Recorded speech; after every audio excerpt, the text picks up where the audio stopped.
What's up, legends? Welcome back to my Unmatched Strategy Guide series. Today I'm doing another set summary video, this time for the Unmatched Hood vs Bigfoot set.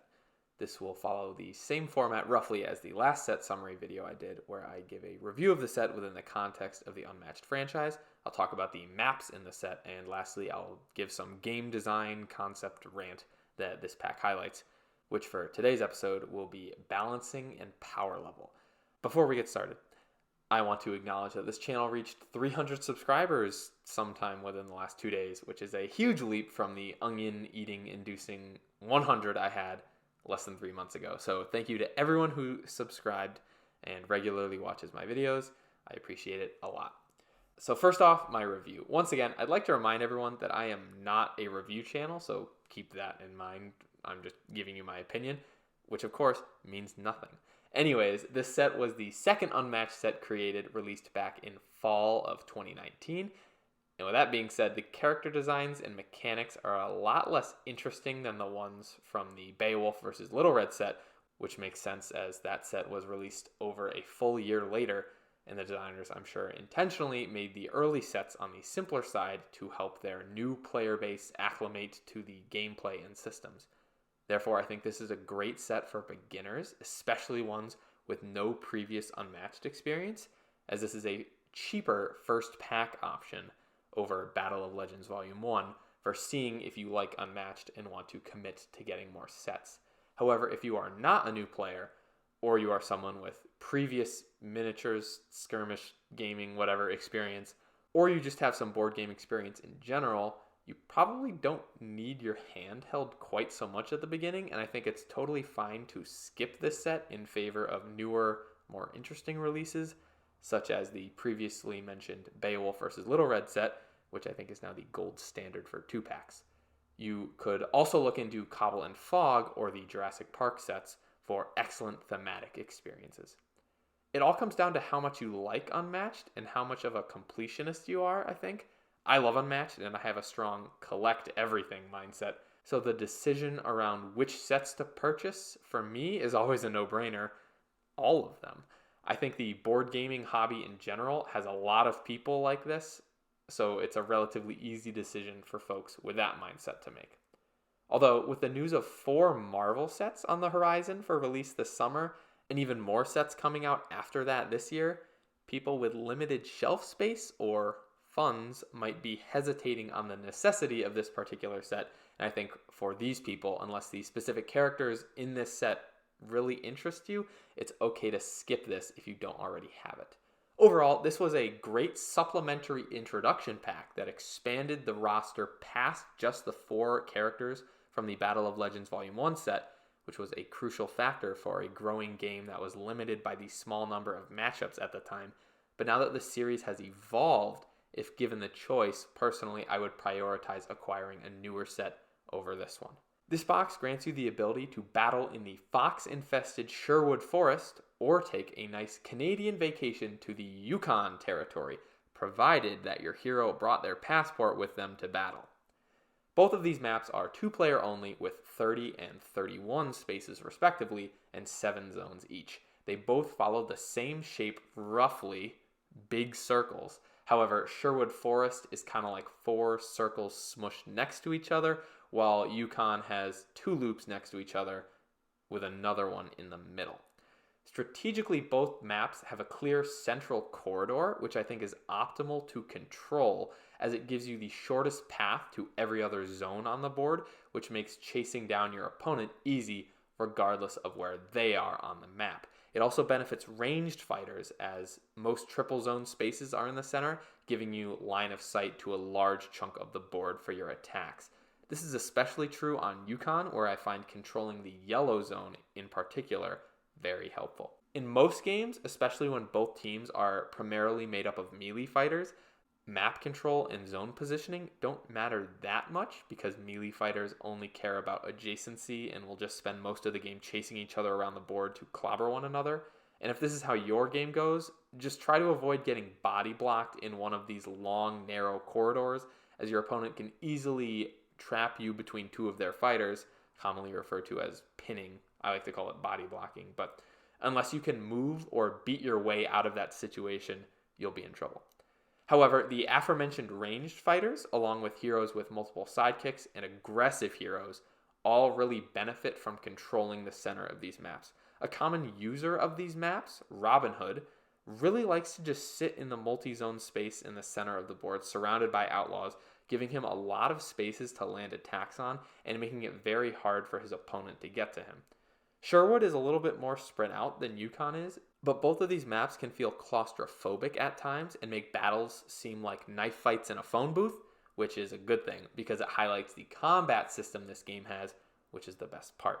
Lastly, I want to talk about balance. Arguably the most important part of any roster-driven fighting game is individual hero balance, as it ensures that players always have a relatively even match.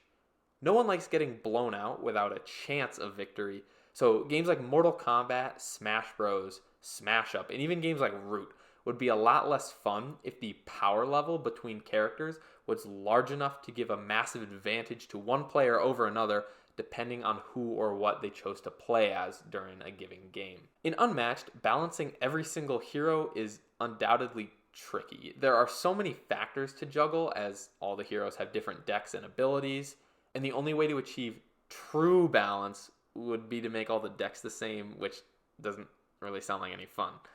And that's not to say that the game has to be balanced. It's okay to have some characters that are stronger or weaker than others, because some people like playing with bad decks. It can feel more rewarding to win a challenging match where you were disadvantaged from the start. And at the same time, more powerful decks can be given to newer players to offset the difference in skill level and game knowledge between them and their opponent.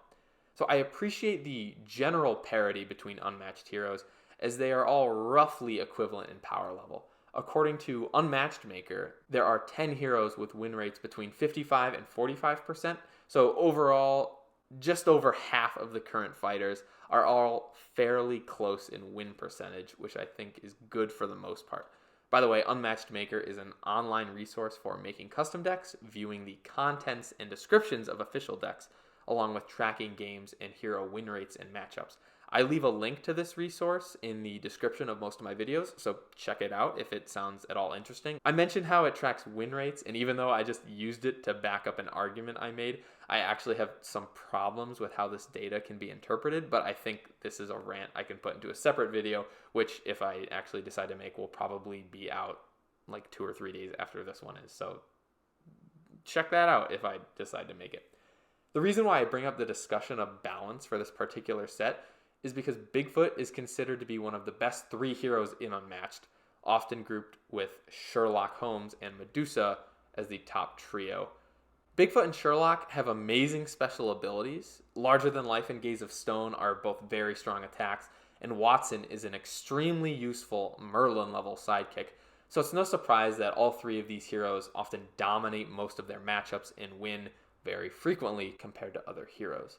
Now, I've briefly mentioned this topic in the final thoughts section of both the Medusa and Bigfoot videos, but I saved the in-depth conversation for right now, and that is, I think the generous power level of Sherlock and Medusa is fine for how they're designed, but I absolutely despise how powerful Bigfoot is because of the lack of complexity in his deck. Medusa has a plethora of accessory effects that give her strength, like her discard effect, her ability health ping, high move value, multiple sidekicks, etc. But she feels balanced because her powerful cards require some strategy or combo to utilize effectively. In contrast, all of Bigfoot's cards are just super good on their own. Larger Than Life and It's Just Your Imagination stick out as obvious outliers, but the overall average power level of the cards in his deck are a lot higher than other heroes. Besides Regroup, he has no bad cards, and one could actually argue that Regroup isn't a bad attack in his deck due to the existence of Larger Than Life. Bigfoot has such a low skill floor and such an insanely high performance floor, and that's why I dislike him. His strength does not come at the cost of complexity or strategy, really. He's strong because that's what his deck was designed to be, whereas Medusa and Sherlock are strong because when their decks are utilized well, they will perform a lot better than other heroes, and I think this was unintentional from the design standpoint. But it's just better than a hero who, on paper, is the best one. Sherlock Holmes specifically has cards like Education Never Ends, Confirm Suspicion, and one of my personal favorite cards in all of Unmatched, Elementary. And these are cards that reward you for predicting your opponent's moves, cards, actions, and then outplaying them, which is generally how this game works, but is specifically highlighted by Sherlock's mechanics because he's Sherlock.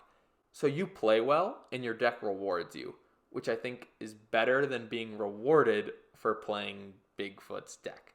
If there's anything I want you to take away from this discussion, it's that sentiment. So that's my rant. There's further room for discussion on how powerful heroes can affect more competitive settings, like the community tournament that took place over the last month. I'll leave a link in the description to the YouTube channel that will post, I think, the semifinals, consolation finals, and grand finals of that tournament from Twitch onto their channel. So go check that out after this video, and you can watch some of the best players in all of Unmatched compete at a high level on a big stage.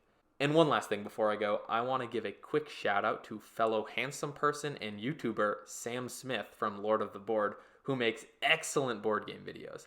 He's made some awesome Root videos. I personally really like his Dune Imperium series, and he's someone that directly inspired me to start making board game strategy videos of my own. Anyways, he is starting an Unmatched series on his channel. The first video is coming out on March 15th, I believe, so be sure to head on over to his channel, watch his Unmatched videos, and give him some love. His videos will be a lot more cinematic than mine, so hopefully your eyes won't glaze over during his videos like they do for mine. And from the interactions I've had with him in each of our comment sections, he seems like a very nice guy. I am commanding you to go check him out. So thank you so much for watching. Stay tuned for the start of the Cobble and Fog heroes next week. I'm not sure which hero is first, but I'm sure I wrote it down somewhere. I'll have to double check my coded notes after I finish recording this. But who knows anyways, the future is impossible to see. And with all that being said, like, subscribe, and yeet!